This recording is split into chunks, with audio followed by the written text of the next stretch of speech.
La hechicera. Los secretos del inmortal Nicholas Flamel de Michael Scott. Novela de realismo mágico en 70 capítulos. Capítulo 9. En la orilla oeste de la Isla del Tesoro, ubicada en la bahía de San Francisco, un hombre aparentemente joven permanecía sentado sobre el capó de un descapotable Thunderbird rojo de 1960. Bajito y esbelto, el joven llevaba unos vaqueros azules con los bajos desgastados y raídos y las rodilleras rasgadas. La camiseta de algodón mostraba la imagen de la cabeza de un lobo, aunque el paso del tiempo la había desgastado. En los pies lucía unas botas de vaquero muy raspadas que claramente necesitaban un recambio de suelas y tacón. Su aspecto desarreglado, con el cabello largo y barba de 2 días, contrastaba con el brillo del coche sobre el que estaba sentado, que parecía sacado de un salón de exposición y ventas. El joven llevaba $29 y algo de calderilla en la cartera. El coche, al menos, valía 1000 veces eso. Junto a él, también apoyado sobre el capó del coche, se distinguía un antiguo cuenco de cerámica de origen anasi, decorado con patrones geométricos de color blanco y negro. Estaba lleno de un líquido pastoso, una mezcla de miel y aceite de semillas de lino que reflejaba la imagen de Perenelle Flamel corriendo por Alcatraz, mientras una alfombra de cadáveres de moscas y arañas se abrían a su paso. Así que ella era la legendaria Perenelle Flamel.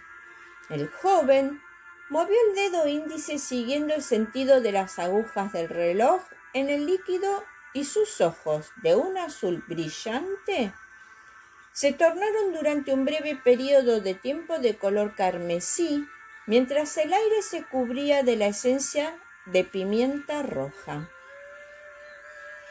La imagen de Perenelle se definió. El jovencito vio cómo se detenía, fruncía el ceño y miraba a su alrededor como si supiera que alguien la estaba vigilando. Ondeó la mano y seguidamente el líquido tembló y la imagen se desvaneció. Cruzándose de brazos y posándolos sobre su pecho, el joven giró la cabeza hacia el oeste, donde Alcatraz se escondía tras las sombras. Al parecer, todo lo que había escuchado sobre aquella mujer era verdad. Perenelle era una combinación letal, hermosa y mortífera a la vez. Durante un momento no supo qué hacer. ¿Debía atacar otra vez o debía esperar? Se llevó la mano a la cara e inspiró profundamente. Su aura resplandeció, mostrando un color rojo púrpura, un tono más oscuro que el que lucía el Thunderbird, y la atmósfera marina se cubrió con la esencia de pimienta roja. Aún tenía energía para hacer... ¿el qué? Reunir a las moscas le había resultado relativamente sencillo. Un chamán indio le había enseñado ese truco y la verdad es que le había salvado de la vida en más de una ocasión. Envenenar a las moscas había sido una sugerencia de su maestro inmemorial.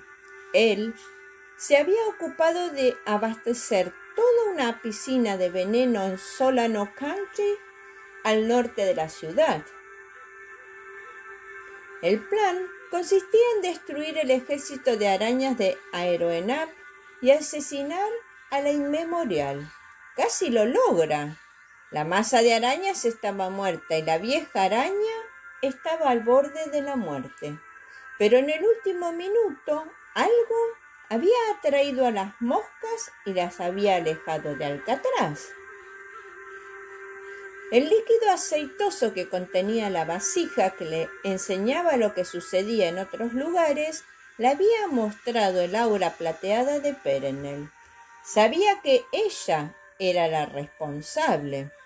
Su rostro se convirtió en una terrible mueca y el joven se mordió nerviosamente el labio inferior. Le había asegurado que la hechicera estaba débil y que era incapaz de utilizar sus poderes. Evidentemente, la información no había sido la correcta. El líquido espeso empezó a burbujear y a nublarse. Después emitió un silbido y humeó. El hechizo tenía un tiempo de vida limitado. Deslizándose por el capó del coche, el joven vertió los desechos al suelo y, con sumo cuidado, limpió la vasija con agua y la secó con un trozo de gamuza antes de colocarla en el interior del maletero del coche. La acomodó en una pequeña maleta metálica cuyo interior estaba revestido de espuma. Ese cuenco era uno de los objetos más apreciados que poseía e incluso cuando había vivido en una pobreza extrema jamás pensó en venderlo. Recostado en el interior de cuero del rojo del coche, abrió un sobre precintado y leyó el archivo que le habían enviado codificado a través de su correo electrónico. La fotografía en blanco y negro mostraba a un hombre con el cabello blanco y con un rostro muy severo. Había sido tomada mientras cruzaba una calle. En el fondo, sobre los tejados, se distinguía la Tour Eiffel.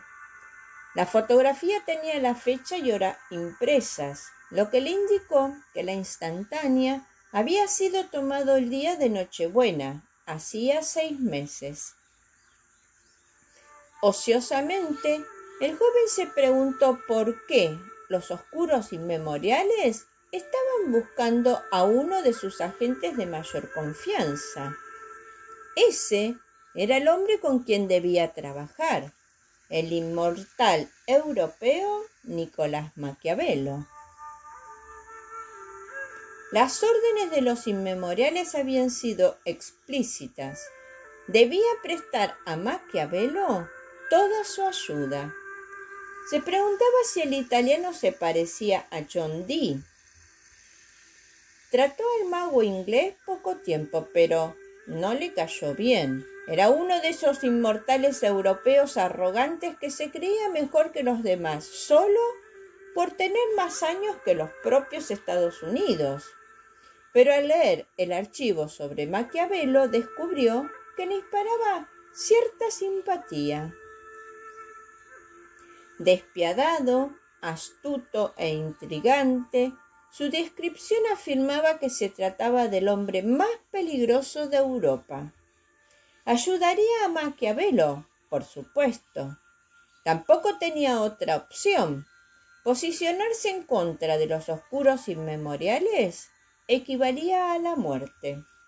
Personalmente, no creía necesitar la ayuda del italiano.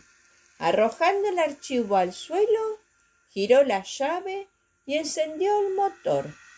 Apretó el acelerador y giró el volante, de forma que el coche derrapó, formando un semicírculo y levantando polvo a su paso. Billy, el niño, jamás había necesitado a nadie. Aunque testigo de este suceso yo no he sido, así me lo han referido. Fifi la Cuentacuentos agradece tu visita. Anhelando que este relato haya sido de tu agrado, te invita a suscribirte a su canal para que cada domingo de sus estrenos puedas disfrutar y en tus redes difundir con quienes tú prefieres.